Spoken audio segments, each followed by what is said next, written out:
History is full of firsts. It's one small step for man, one giant leap for mankind. Many of those firsts shaped our way of life. For 70 years, KPRC Channel 2 has been proud to be pioneers in shaping television and Houston history. In a state the size of Texas, everyone can enjoy. Causing the storms Thursday.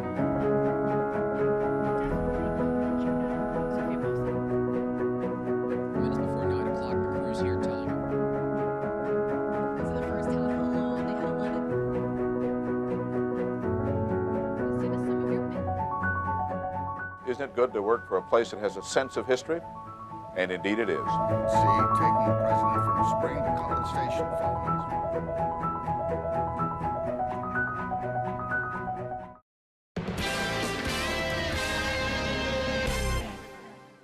If you have something you'd like Channel 2 Investigates to check out, call the tip line at 713-223-TIPS or email investigates@click2houston.com.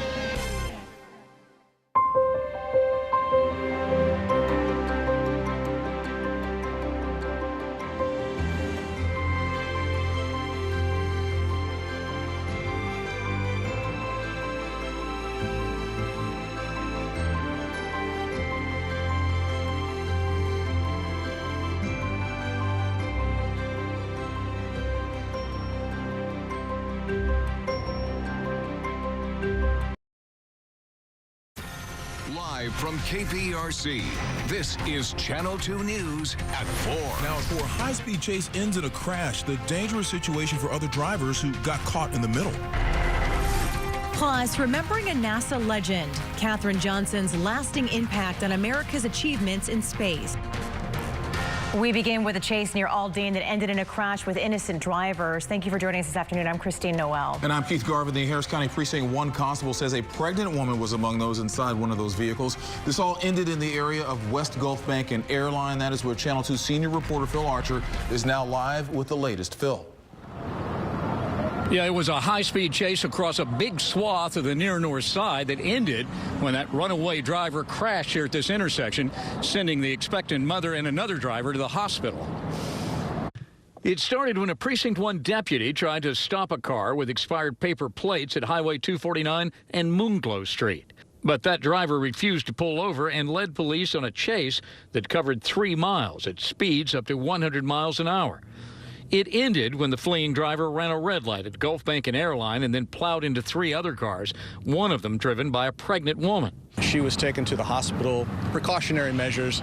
Her injuries not expected to be life-threatening. A second driver was taken to the hospital to have his knee examined. The driver of the car that set off the chase didn't stop after it ended. He ran from the wreckage, but he didn't get far. He fled briefly on foot.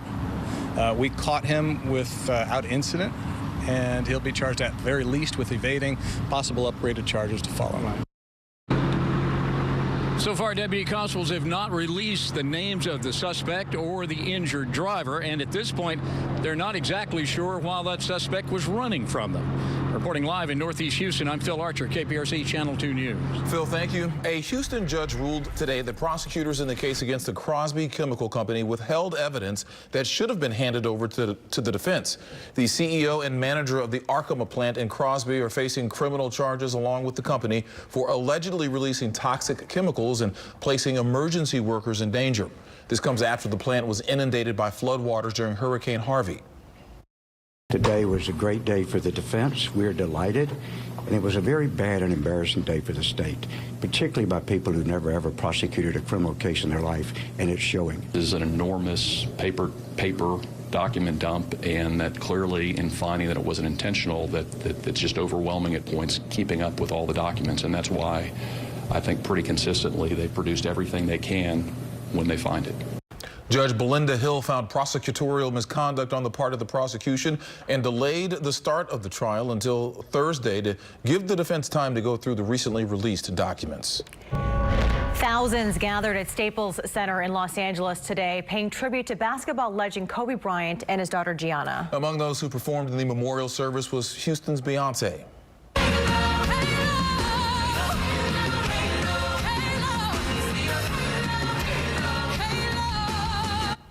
Beyonce there performing Halo at today's service. Kobe and Gianna were among 9 people killed in a helicopter crash last month. Kobe's widow, Vanessa, spoke at the memorial service. You'll hear what she had to say in the next half hour, plus details on a wrongful death lawsuit just filed in that crash. He was one of the most powerful producers in Hollywood. Now Harvey Weinstein is a convicted sex offender. A jury in New York found Weinstein guilty on 2 of the 5 charges against him. Channel 2's Lauren Freeman joining us live in the newsroom with the latest. Lauren. Christine, court officers took the film mogul directly into custody immediately after the jury announced its verdict just before noon today. And despite being acquitted on the 2 most serious counts against him, Weinstein still faces serious prison time. Film producer Harvey Weinstein showed no emotion as the New York jury delivered its verdict. Guilty of committing a criminal sexual act and 3rd-degree rape, and not guilty of the most serious charges, 2 counts of predatory sexual assault and 1st-degree rape. And despite the split decision, advocates are lauding the verdict as a win for sexual assault survivors. Harvey Weinstein has finally been held accountable for crimes he committed. During 3 weeks of testimony, the jury heard from more than 30 witnesses. He held me down on the bed. I tried to get away. The case centered on the allegations of production assistant Mimi Haley, who testified Weinstein forced oral sex on her in 2006, and actress Jessica Mann, who told the jury Weinstein raped her in a Manhattan hotel room in 2013. 4 other women also testified that Weinstein assaulted them, including Sopranos actress Annabella Shora. Attorney Gloria Allred represents 3 of the witnesses who testified. It's no longer business as usual in the United States. This is the age of empowerment of women. And you cannot intimidate them anymore because women will not be silenced. Weinstein has maintained throughout that any sex was consensual, and the defense cast accusations against him as regret renamed as rape. They say the case is not over yet. As sure as I'm a bald man, we will be appealing. Harvey Weinstein will be sentenced March 11th. He faces a minimum of 5 years and a maximum of 29 years in prison. He still has a rape and sexual assault trial pending in Los Angeles. It is unclear when that trial will take place. Christine? Lauren, thank you. And coming up at 4:30, our legal analyst Bryant Weiss looks at why jurors found Weinstein not guilty on some of those charges. And NBC Nightly News will have more coverage of the verdict coming up at 5:30. We want to take a look at our weather now. A day that brought some rain, but it's still kind of warm out there right now. Yeah, a gloomy start to the week, but we talk about the temperatures. That's really the story now, Frank. Oh, you know, the roller coaster's about to go downhill. Yep. I know. It's nice there right now. It's going to be a really nice Tuesday. Look at that. A little cloud cover, but that's already beginning to clear up to the north. I have 69 in Houston, Tomball, Pearland. In fact, upper 60s right to about 70 is where we are, and that's generally where we are going to stay. So nice shot there, Triangle Energy. Dog walking forecast looks pretty good. 70 with clearing skies at 6, 68 at 7, 64 at 8. We'll continue to go down to around 50 by tonight. Then there's that front that went through. An inch of rain easy north of I-10 and 2 inches south of I-10. So it was a pretty good rainmaker as it moved through this morning, but it's gone. That's front number 1. It's gone. Front number 2, it's on the way in. It's going to bring windy conditions and a cold one as we head toward the end of the week. So a terrific Tuesday, a windy Wednesday. We'll look for some freezing numbers on Thursday. Your full forecast is straight ahead. Key? We'll see you then, Frank. Thank you. A surge in cases of coronavirus outside of China now scaring markets around the world, including here. The Dow dropped by more than 1,000 points earlier today. Here are the closing numbers. The Dow closing down more than 1,000 points. The biggest drop the Dow has seen in 2 years, and the S&P 500 and NASDAQ also closed down, and oil prices dropped nearly 4% today. Karen Kafa has the latest. Face masks, empty tables, quiet streets, all similar to scenes in China during the coronavirus outbreak, but now in northern Italy. By Monday morning, cases there spiking to more than 200 and the largest outbreak outside of Asia. That's prompted officials to issue quarantines and suspend public events like the famed Venice Carnival. The fears taking a toll on those who rely on tourist traffic. We usually work a lot here in San Marco. This is the catch that I made today. Like I made 10 euros all day long, and it's something that we're not used to. Like we're absolutely not used to this.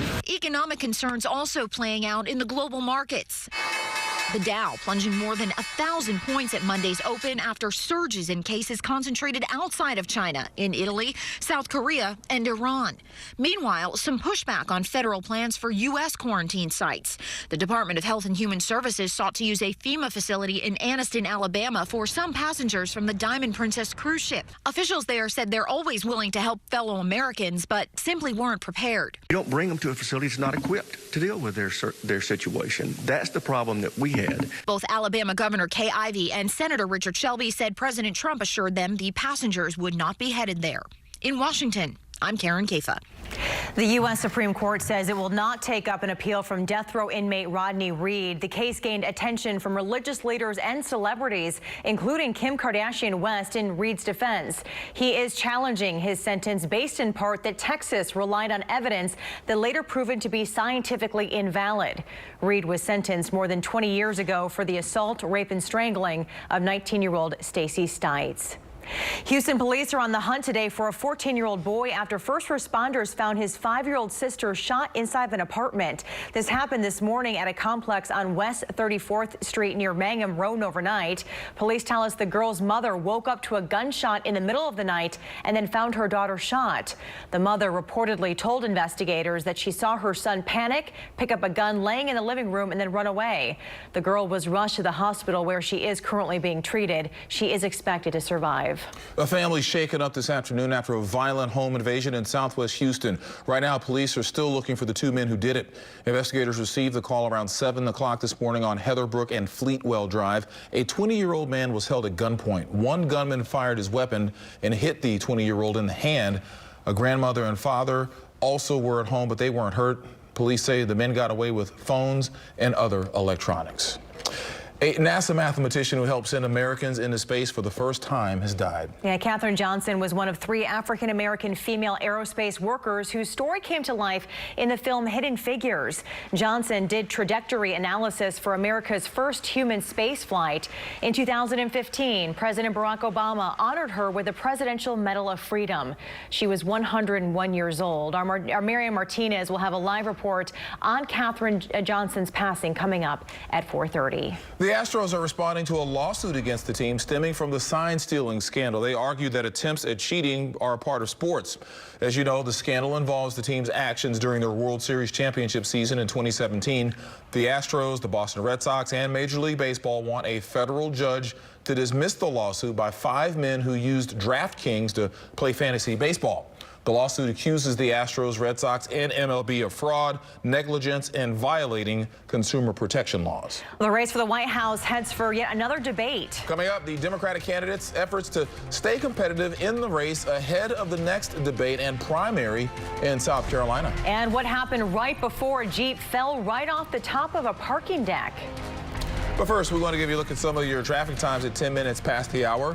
Only half an hour to get out to Katy from downtown Houston on the Katy Freeway. If you're headed up to the Woodlands, there's 31 minutes on the North Freeway. And if you're going over Clear Lake on the Gulf Freeway, it's going to take you about 26 minutes.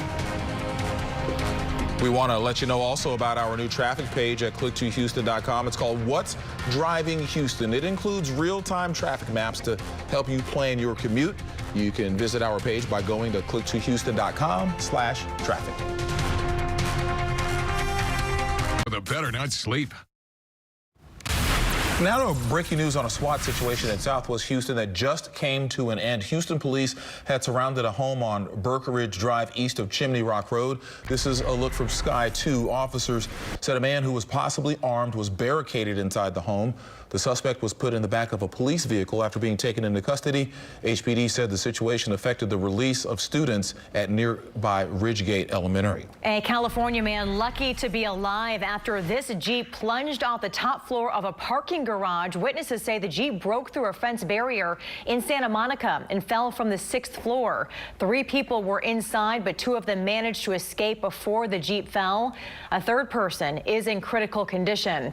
Police are still investigating if drugs or alcohol were involved in this. Goodness, quite the plunge right there. Goodness. All right, we want to get a check at our forecast. Wow. Yeah, it's kind of a gloomy start to the week, but it's warm out there. It was no golf this morning, that's for sure. No. Yeah, I heard it coming down at 5 in the morning at my house. It was like, well, there's some rain. There it is. Yeah. That was the front, in and out. Now we have the front number 2. That's really going to be the talk of the town. Okay. As were you. You did a great job with the Mardi Gras parade. Oh my gosh. Were terrific. You guys were so wonderful. It was such a fun time. So many folks out there. That was a party. That was my first time being at Mardi Gras Galveston. Yeah, it's fun to watch for sure. Yeah, it's fun time. And this is for you. Teddy's ready. Teddy stays ready. That's true. So I hope everyone had a safe weekend. Tomorrow's Fat Tuesday, so live it up. Ash Wednesday's on Wednesday, right? Air quality is good today for the most part. Oak tree is way up there. Grass is low, mold spores are low, so no question. I had to blog about it. That's actually my sidewalk. It looks like it's full of worms. It's full of those green things from oak trees. But I talk all about it in my blog. Click to Houston.com/weather. So go and check that out because I think it's going to get a little worse before it gets better. There's the front that's moved through. We're left with clouds. We're actually seeing some clearing now to the north. A little bit of a shake. Not too bad with the wind. 6 miles an hour, 68 degrees. Calling for clearing skies. That's for sure. Down in Galveston, still a bit gray. That's a nice look at Moody Gardens. 70 there. Southwest wind at 7. Humidity there still 93%. You really got to look at the humidity and the dew point. That tells you where the dry air is in this case. Lots of upper 60s as we speak. Look at those dew points. Still 68 in Galveston, but 44, 45, 47. So that's the dry air. Humidity 39%, 40%, 40% in Tomball. Then it's still 51% in Harvey. But the dry air is going to continue to move our way. And the winds are going to be fairly quiet. They're out of the northwest. But once we get to this next front, which is back out here, trying to move into Colorado, out of Colorado into parts of the Panhandle, that's going to be the real, I think, shakeup as far as winds and the cold weather. So that first front, that continues to move on out of there. Here comes the next front and the cold weather with it. So this arrives tomorrow. I think before we get it in here, we'll get to about 70 degrees. And then things change by the time this gets here tomorrow night. In fact, we might see a sprinkle or a quick shower along the coast, but that's about it. The high pressure continues to move in on Wednesday. So it's going to be a really windy Wednesday between that high and this exiting low. So the two together will really ramp up those winds. Then it calms down. It's moving to Thursday, but that also brings in the cold weather. So it's going to get really chilly around here because of that. We return to Friday, Saturday, and Sunday. We get this nice warm flow, so we're in much better shape as we head into a nice warm weekend. So those temperatures look like this. 7 o'clock tonight, we're still in the 60s, 65, 68. As we go to tomorrow morning, that's when we're around 50, upper 40s, 50s, some low 50s. So call it 50 degrees for tomorrow. And then I think tomorrow afternoon we'll make it to 70 once it's all said and done.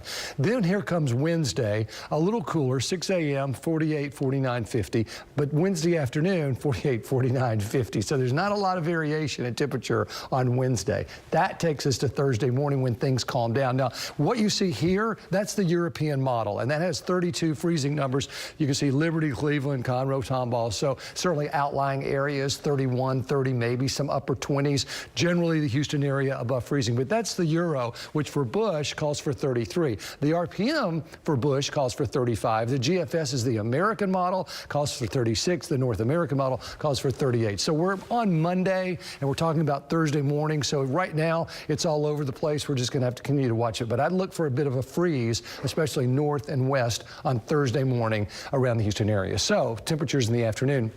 on Thursday don't recover a lot either. In the meantime, enjoy this while we have it if you like warm weather. From 70s to 60s, 50s into the overnight low right around 50. A little breezy tonight, but the wind really doesn't pick up until we get to Wednesday, and then it really will be a difference. So look for 70 for Fat Tuesday. On Ash Wednesday, 42 to 54, 32 and 60 on Thursday. The Rodeo Barbecue Cook-Offs, it's going to be really pretty nice weather, a little on the chilly side, but not bad. Go Texan Day is Friday. The parade is on Saturday. The Dynamo have their opening game on Saturday, and then it's March 1st. Can you believe it? Back into next week, we start to see some rain. But I tell you what, from tomorrow all the way to next Monday, generally speaking, it's a dry forecast. So it's really all about the temperatures that are going to be changing. I mentioned as this next front comes through, maybe late tomorrow night into early Wednesday at the coast, a shower. Maybe. That's about it. It feels like rodeo season. It does this around rodeo season, doesn't it? Yes, it does. Yes. It does. It's like a bucking bronco. Yeah, just like that. Yes. All right, Frank, thank you. Cowboy up. Yeah, yeehaw, right? All right, coming up, how dogs can help scientists in the fight against brain tumors in humans. And what the CDC says doctors are overdoing when treating dental problems in the emergency room. In today's health headlines, emergency room doctors may be overprescribing antibiotics and opioids for patients with dental conditions. Yeah, researchers from the Centers for Disease Control looked at ER data from 2012 through 2014. They found that more than half of patients with a dental condition filled a prescription for antibiotics. 40% filled an opioid prescription. Guidelines from the American Dental Association say antibiotics are not recommended for toothaches. Doctors may have found a new way to study and analyze what they call one of the hardest to treat forms of cancer in humans. Researchers are actually looking at dogs. The new study was conducted at Jackson Laboratory in Maine. They say by studying and treating brain tumors in dogs, it could lead to effective treatment options for humans, especially children. The study looked at how closely dogs' immune responses to brain tumors mimic that of humans. Coming up, when you can get some free pancakes at IHOP and help a good cause at the same time.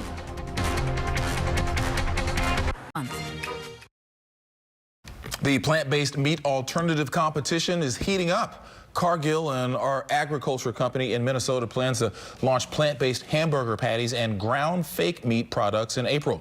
It will offer customers soy protein or pea protein-based patties and ground products. Those can be made into tacos, pasta sauce, or other dishes. Retailers will be able to sell the products under their own labels.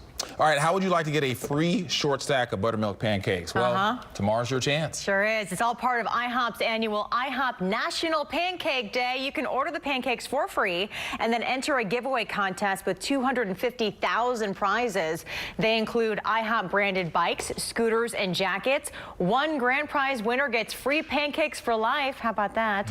The day is also a fundraiser to benefit different charity partners. All right, with the cause. All right, a house made of shipping containers getting attention from people all over the world. Coming up, we take a look inside and find out why one man decided to build it in Florida. And Travis Scott's new sneakers that were released over the weekend have already sold out. Still ahead when the rap star says fans will have another chance to buy them.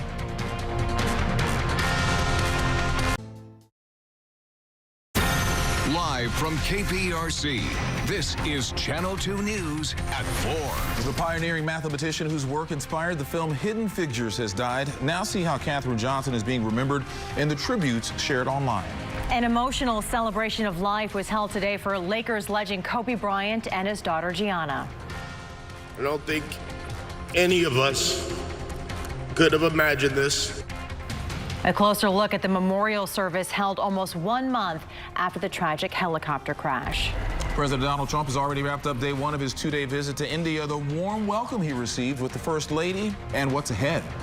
But we begin with the loss of a pioneering mathematician who helped send Americans into space. Today we learned that Katherine Johnson has died. Johnson was one of 3 African-American female aerospace workers whose stories were brought to light in the book and the movie Hidden Figures. Channel 2's Marianne Martinez is joining us live with a closer look at the life and legacy of Katherine Johnson. Marianne?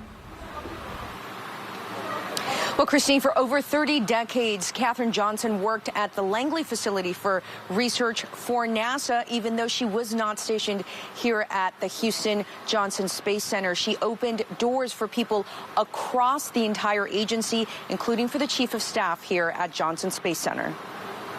We have lost an American hero with her passing. but we have been left with a legacy that will carry on for generations to come. Katherine Johnson, the NASA mathematician who broke down barriers and did the math that sent astronauts into orbit, has died. She was 101. In the 50s, she made history as a computer at NASA's Langley Research Center. And so basically, she's a walking calculator, right? So launching our astronauts and getting them safely into space and landing them safely back on the Earth by the stroke of her pencil and her sheer brilliance. During her remarkable 3 decades at NASA, Katherine calculated the launch window for America's first human spaceflight. She verified the calculations for John Glenn's historic first American orbit of Earth. She calculated the trajectory of Apollo 11's flight to the moon and worked on the plan that saved the Apollo 13 crew and returned them safely to Earth. In 2015, President Barack Obama awarded Johnson the highest civilian honor, the Presidential Medal of Freedom. Johnson's impact on NASA goes beyond her calculations. What would NASA be like if there had never been a Katherine Johnson? I think we would significantly lack the diversity that we appreciate and enjoy and share today. She opened the door for so many scientists and engineers and even non-technical folks that look like me, that don't look like me. Tonight at 6, we'll tell you more about how Katherine Johnson's legacy is shaping the future of NASA and also how it has trickled down to folks like Monica Foley, who's the chief of staff here. Reporting live from NASA, Marianne Martinez, KPRC, Channel 2 News. All right, Marianne, thank you. And Taraji P. Henson, the actress, honored the late mathematician on social media today. Henson portrayed Katherine Johnson in the film Hidden Figures. Henson posted on Instagram today a picture of Johnson and commented in part, quote, "Because of your hard work, little girls everywhere can dream as big as the moon. Your legacy will live on forever and ever." You can learn more about Katherine Johnson's life and legacy and how she's being remembered at click2houston.com. 20,000 people came together at the Staples Center in downtown Los Angeles for a memorial service that's being called a celebration of life for the basketball legend. Anchor Andy Sirota is joining us live in the newsroom. And Andy, the details of the service were kept a secret until today. Christine, that's right. We knew the biggest names in basketball and Hollywood would be here for this memorial, but the guest list was so closely guarded, no one knew until they began to take the stage. Got my angel now. After opening songs by Beyonce, Kobe Bryant's wife, Vanessa, read a love letter to her, quote, "Baby girl and soulmate." They couldn't be on this earth without each other.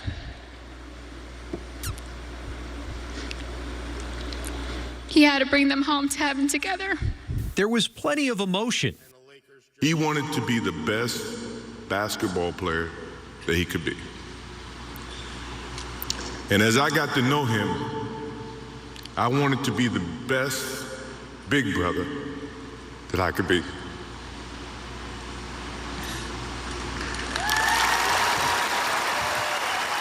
But also laughter. Now he's got me. I'll have to look at another crime meme for the next. As basketball greats celebrated a fellow giant now gone. Kobe, you're heaven's MVP. I love you, my man. Till we meet again. On January 26th, Kobe Bryant's helicopter crashed north of Los Angeles in foggy weather, killing him, his 13-year-old daughter Gianna, and 7 others. We're still the best team. We love and miss you, Boo Boo and Gigi. A legacy that will likely endure through the ages. The proceeds from the ticket sales for the celebration of life will go to Bryant's Mamba and Mambacita Youth Sports Foundation. Christine. Andy, thank you. And Vanessa Bryant has also announced that she is suing Island Express Helicopters for the deaths of her husband and her daughter. Island Express owned the helicopter that crashed last month, killing the Bryants and 7 others on board. The lawsuit claims Island Express is liable for the actions taken by the pilot who was also killed in that crash. The complaint alleges that he did not properly monitor the weather or abort the flight due to unsafe conditions.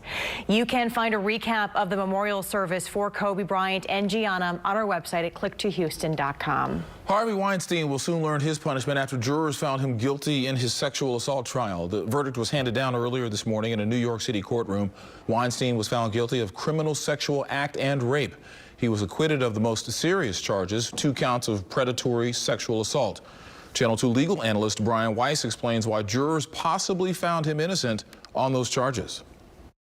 Apparently, given the backstory of Annabella Sciorro's delayed outcry and the fact that she had memory issues, the jury obviously had reasonable doubt about her version of events.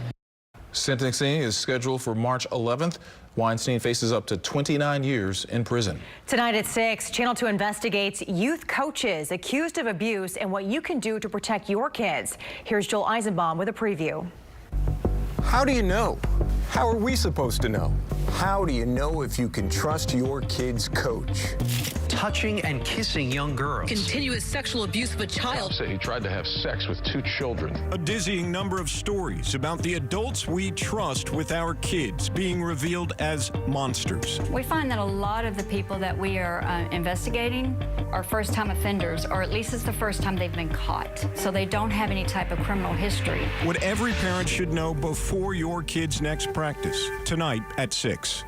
All right, looking at our weather now, the work week getting off to a wet start, and we're going to have some temperature drops coming up pretty soon as well. Yeah, as Frank put it earlier, it was more like one of these roller coasters, like up and down. Here we go. That's February, that's for sure. And we're almost to March. That's amazing. I know. I know. Look at that cloudy sky. Triangle Energy, we're going to clear it for you tonight. 68, 69, 70, 67 in Wharton, so fairly even temperatures across the board. It's not a bad day, actually, now that the rain is out of here. Northwest winds are continuing 8, 10, 6, 7 miles an hour, so no issues there. Looks like we'll continue to see clearing and sunshine for Tuesday, so look for 60s generally this evening, and then 50s overnight. We'll drop down to about 50, some upper 40s for overnight lows. Here comes the front from today. That's moving in and out of here, so after dropping anywhere from 1 to 2 inches of rain, almost 3 inches of rain down in Missouri City, that's moved on through, and you can see clearing skies are going to be with us. It's just going to take a little while. In the meantime, front number 2 is what we're watching. That brings with it a windy Wednesday and a cold Thursday. We'll talk about why coming up, but the skies continue to clear.